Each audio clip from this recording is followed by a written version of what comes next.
Welcome to the Michigan Man Podcast on Wolverine Sports Radio, a member of the V Sporto Network, and in partnership with SB Nation's Maize and Brew, for Wolverine fans from coast to coast. Go Blue and welcome to the show. I'm your host, Mike Fitzpatrick.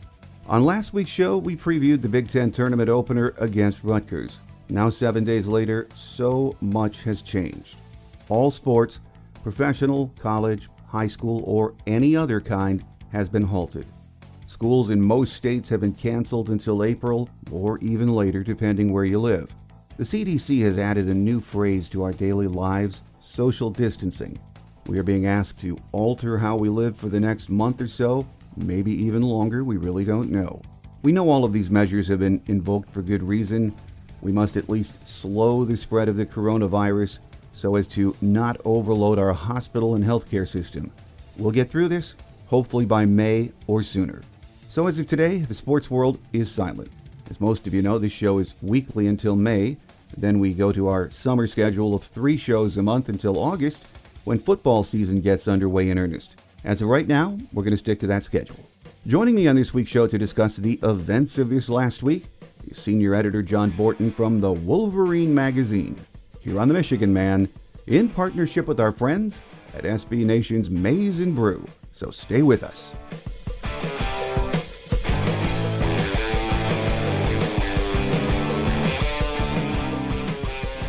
Here with us on our Game Day segment this week is senior editor John Borton from the Wolverine Magazine. Been a while, John. Great to have you back with us. Hey, it's good to be with you, Mike.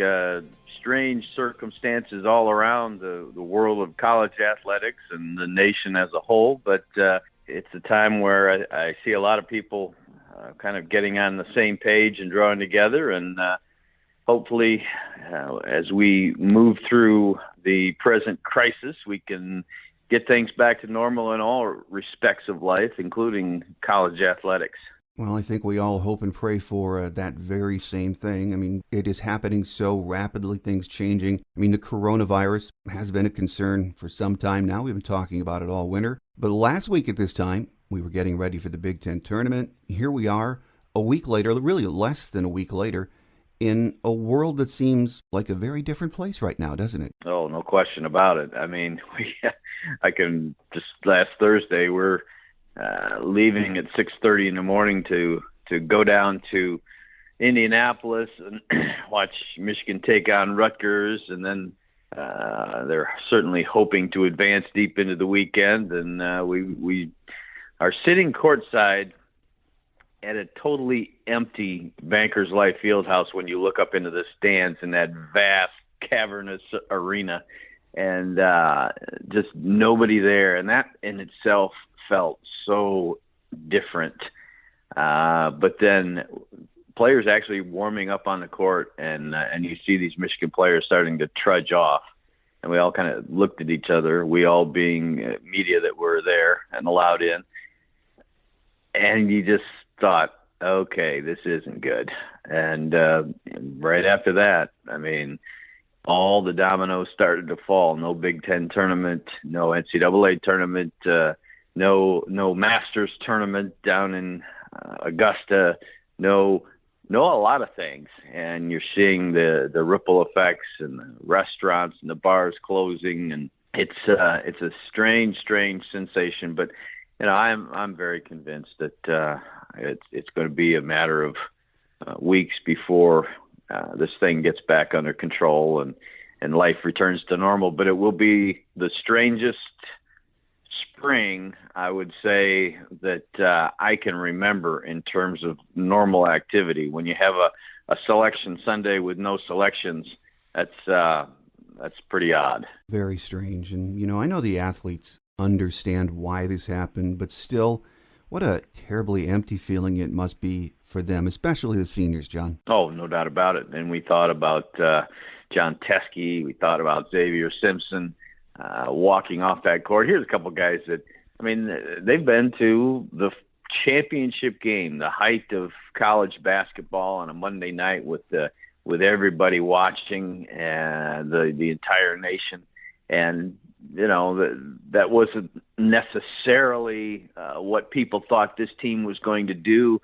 going through its own transition, through its dramatic change of coaching and all that. But there's always that opportunity. There's always that chance. Does this team get out of the first weekend, make the Sweet 16? Can it rise up and pull together and play like it did early in the year? Could it possibly make a run to the Final Four, reel off some big wins like it did, as I said, early in the season? And that's the hope. That's what everybody gets geared up about for their team. And there are, across the nation, hundreds of Teskies and Simpsons in terms of the seniors that suddenly just had the rug pulled out from under them. All those hopes and dreams, okay, what are we going to be able to do on this final run, and how much are we going to be able to dig in and give that extra effort to not stop playing basketball in our college careers, and to have it just gone. Sorry, you're done. It's over. There will not be that chance. That's got to hurt them, and it's got to be tough. It's in the bigger picture of things now. It's a small thing because we're talking about life and death for people across the nation. But in this subset that we look at, that we follow, and we spend so much time and attention on, this college basketball world or college athletics world, it's a big deal for these guys because they put so much blood, sweat, and tears into it. As you just mentioned, we focus so much of our time and what we do on the athletic component. I've also been thinking about all those Michigan students, really students everywhere, college, high school, who've worked so hard for their degrees, their diplomas, and now won't have their day in the sun, so to speak, graduation day, to walk up to the stage to get the diploma. Really very sad all the way around, isn't it? No doubt about it. I mean, you're just losing out on so many of the norms, so many of the traditions, so many things that kind of the rituals that mark the seasons. And you're right. There are a lot of people that have put in a tremendous amount of hard work and deserve that moment in the sun, deserve that moment, whether it be in Michigan Stadium or venues across the country where you would be having the normal graduations and you don't get to see it. It's, I guess, a good lesson in life that things aren't always going to be exactly what you expect, and you have to adapt and you have to make the best of it and move on. But it's a tough lesson to learn pretty early in life. Truly is. Well, again, we so much has transpired in the last 7 days, and I know the players, Michigan basketball, they've gone home. The coaches have even scattered as far as we know. What's next for Michigan basketball in the way of getting together, talking, training? Do we have any idea yet? I don't think we really do have a clear grasp on what's going to take place. I mean, you certainly will have recruiting that's going forward. You will have anybody that is not going to be gone next year would certainly be in communication, talking about, okay, here's what we're going to try to do over the spring and summer months in terms of getting together and working on things. And to the extent that the NCAA will allow the communication with coaches and all, they'll have a hand in getting to players a plan and letting them make sure that they're as good to go as they can be for the fall again. But it's uncharted territory, no question about it. And then you got a guy like Isaiah Livers. What does he do? Where is he at in terms of, okay, am I moving forward with checking out the NBA? Will I dip a toe in? Will I go through some of these workouts? I expect that he will. I sat with him. He's going to be on the cover of the magazine, the Wolverine Magazine, that's coming out in the next day or so. And we sat and talked about his future. And of course, he wasn't going to commit to he's leaving, he's staying. But he did say that if he decides to stay at Michigan for another year, the things that have unfolded here in the last month will have a lot to do with it, not just the last month, but really this entire year, because you've looked at a year of setbacks for him, injuries and time out of the lineup, and then all of a sudden you get back and you're just getting to where you're healthy, and he would be another one really looking at redemption through a big tournament run, and that's taken away. So, he's one to watch in terms of, okay, is he added to those seniors who just had their last attempt at things, or is he going to be back working with those guys in the summer and welcoming in a wealth of talent that Michigan has coming in for next year, and trying to get the mix right, not only the talent mix on the court, but the chemistry in terms of, okay, welcoming those new guys in, showing them the ropes in terms of what these guys this year have learned that Juwan Howard wants. Well, there was so much going on the Michigan athletics scene at this time last week, a lot to be excited about. And I just wanted to mention a few of those, because it's almost like saying goodbye or not getting a chance to say goodbye to a friend or the favorite team that you follow. I wanted to mention Kim Barnes-Arico and the women's team. They had a very, very good season. They lost to Ohio State in the semis of the Big Ten tournament, and I think they were going to get an NCAA bid. They were playing some very good basketball down the stretch, weren't they, John? Yeah, no doubt about it. And, it's when you say they were going to probably get an NCAA bid, those are things that just are now forever out there, and you wonder about, and they will certainly wonder about. But as you mentioned, they won 2 games in the Big Ten tournament and lost a tough one to Ohio State. They had won the majority of their games down the stretch, 3 out of the last 4 in the regular season. And again, they're left to wonder. There are other teams that, okay, were they going to make it? Were they in the final 4 out in the different projections? And it's all that gripping what's going to happen, the potential, which way is this season going to go, that draws people to sport and keeps them engaged. And when it ends like this, and I don't remember it ever ending like this, then you think, okay, what might have been. Well, and the same can be said for Mel Pearson and his red-hot hockey team.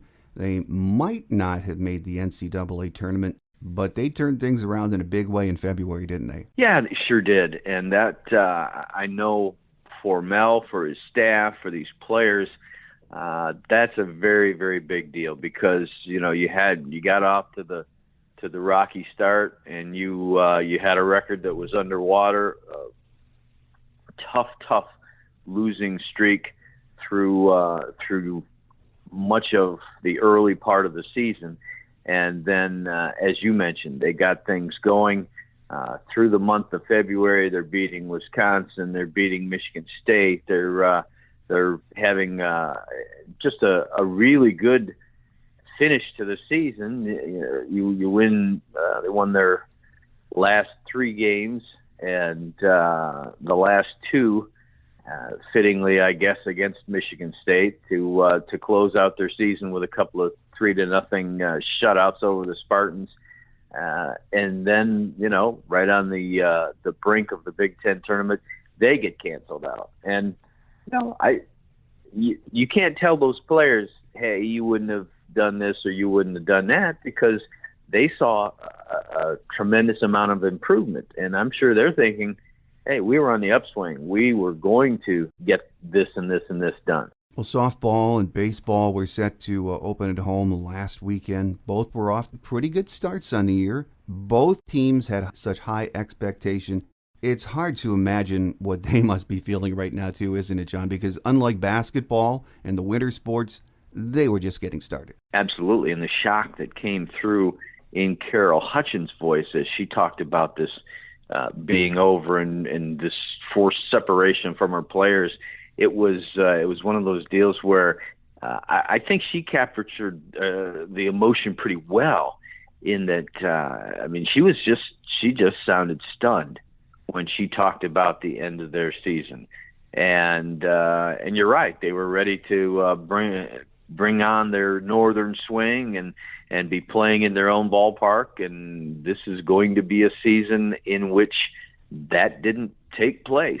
I mean, they go from Tampa to North Carolina to South Carolina out to California for an extended stay, and all of a sudden they're getting ready to play in front of the home folks and the always appreciative crowd at Alumni Field, and that's just not going to happen.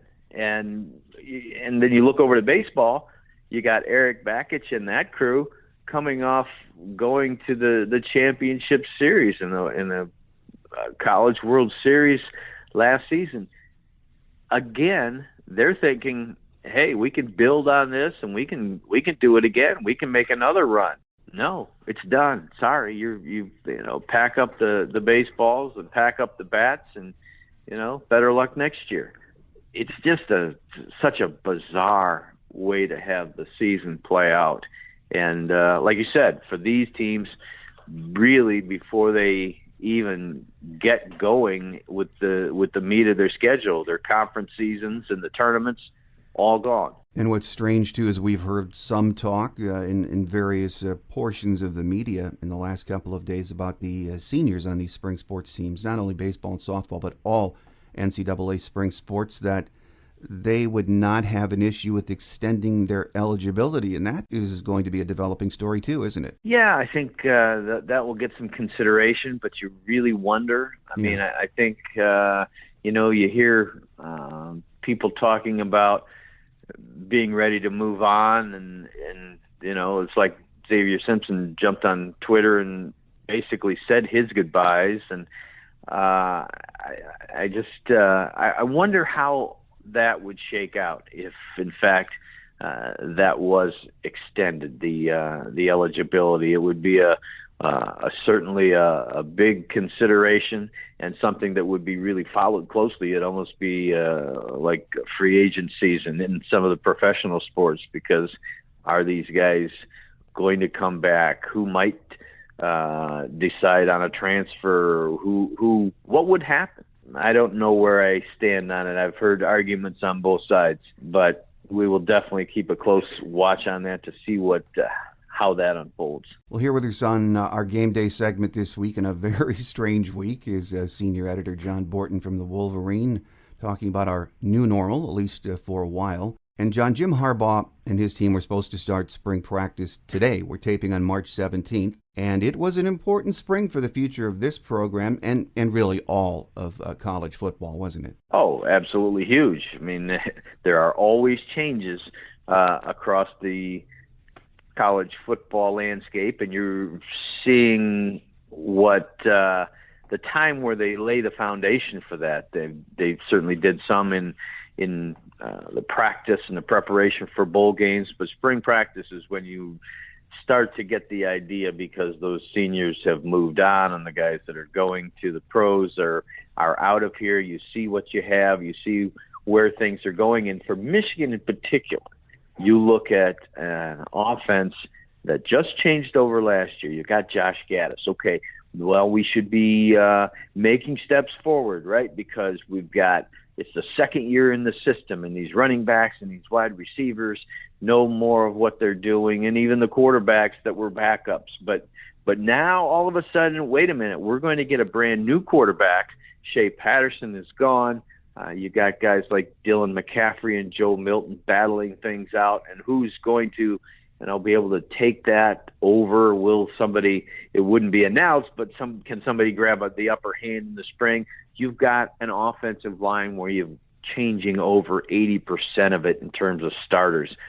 Who is going to emerge there? What's going to happen? And how is all this going to start to mesh so that players can take it into the summer and fine-tune things and be ready for the fall? And now you're not practicing.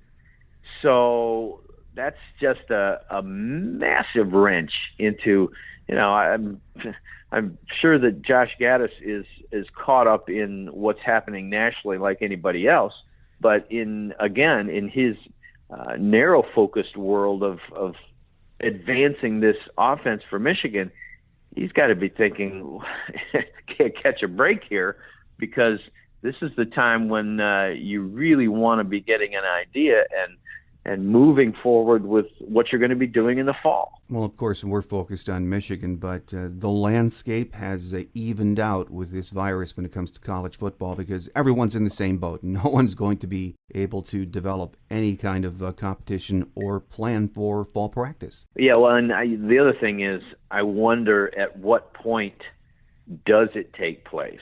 Because I have to believe that all of these programs are going to petition the NCAA that, look, we need this time. We are allotted this time under normal circumstances. So whether it be May, whether it be June, whether it be some sort of sanctioned summer practices, we need these very important preparatory times.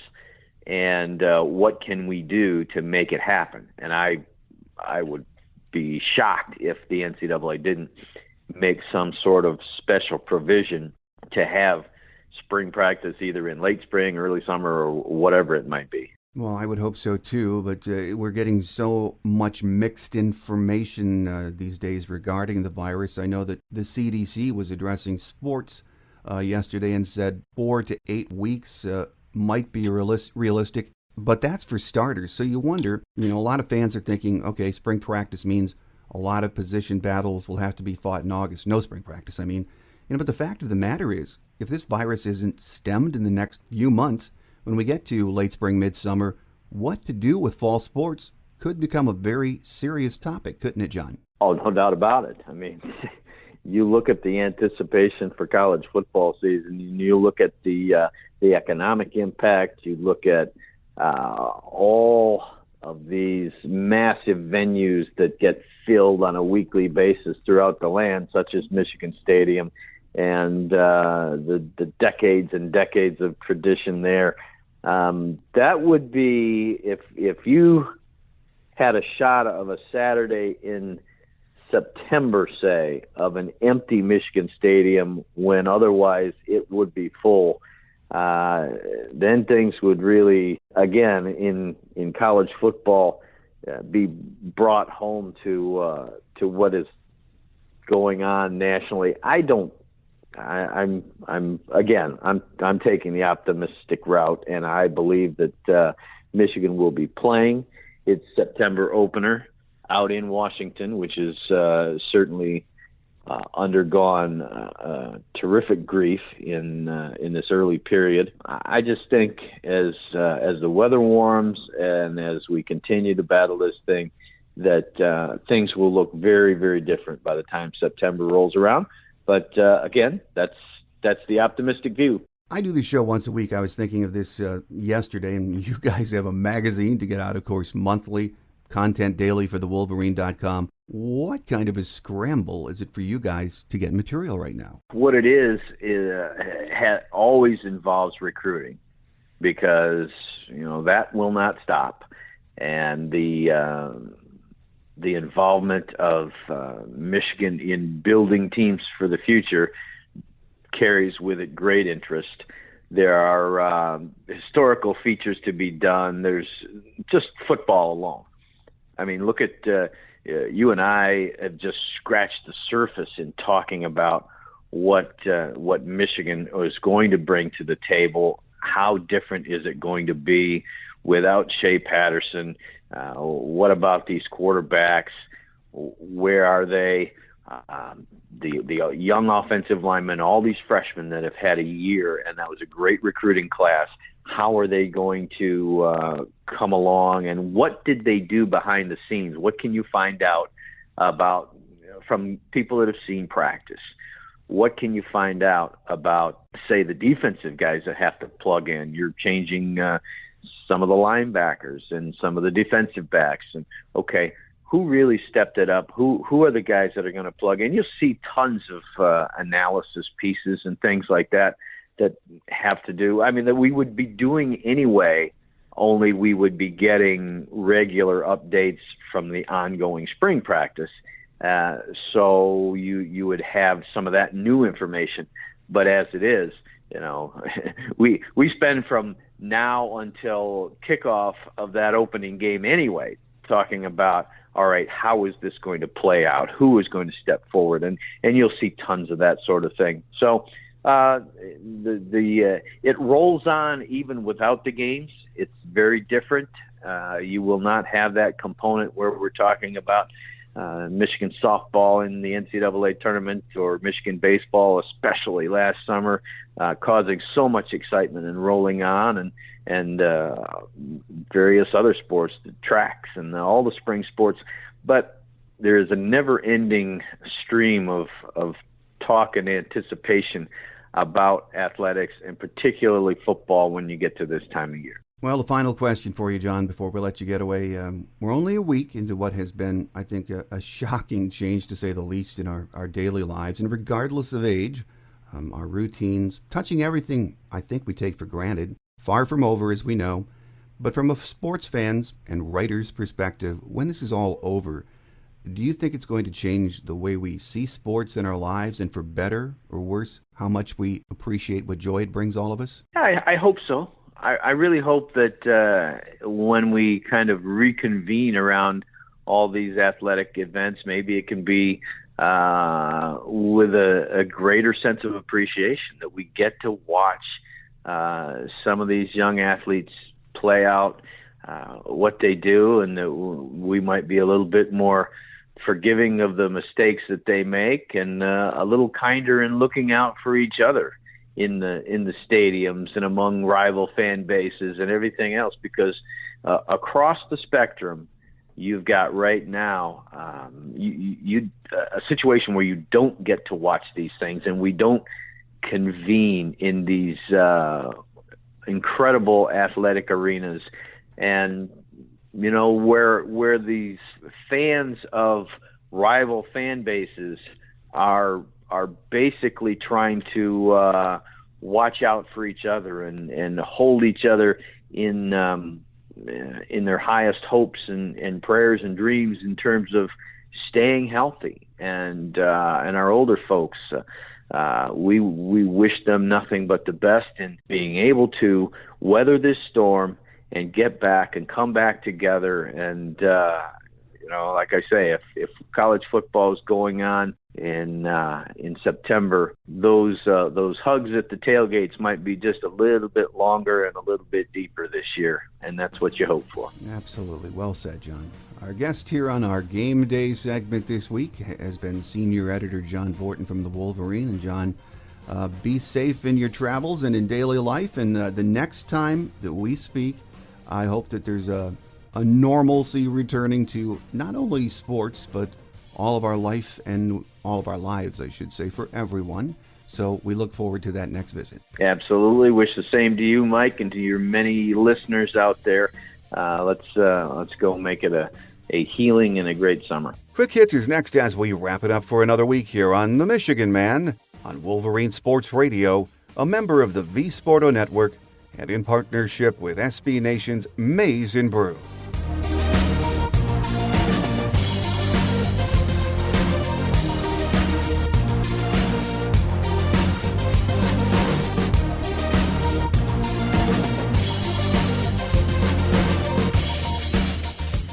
Thanks again to John Borton for being our guest this week. Wherever you get this podcast from, please rate or give us a review. It really helps a lot, and we thank you in advance. I'd also like to hear your thoughts on anything Maize and Blue. You can email me at themichiganmanpodcast@yahoo.com. That's themichiganmanpodcast@yahoo.com, and I'd love to hear from you. Remember, you can find this show in the iTunes and Google Play stores, radio.com, Spreaker, iHeartRadio, and Spotify. So check it out and download it. We hope to be busy this summer as we get ready for the start of football season.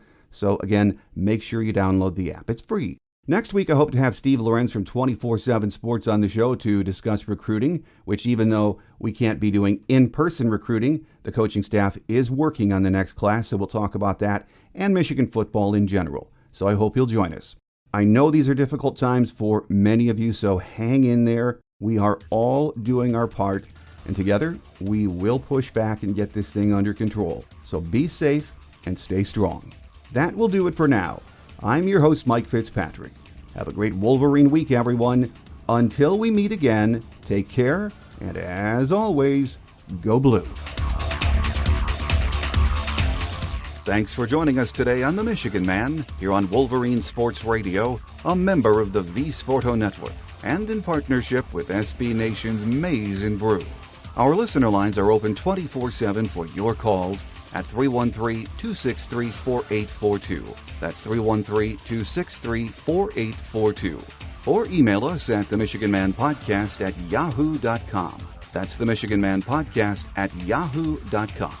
The Michigan Man Podcast is produced at the studios of Robin Lynn Productions, Allen Park, Michigan, and is not affiliated with the University of Michigan. Go Blue.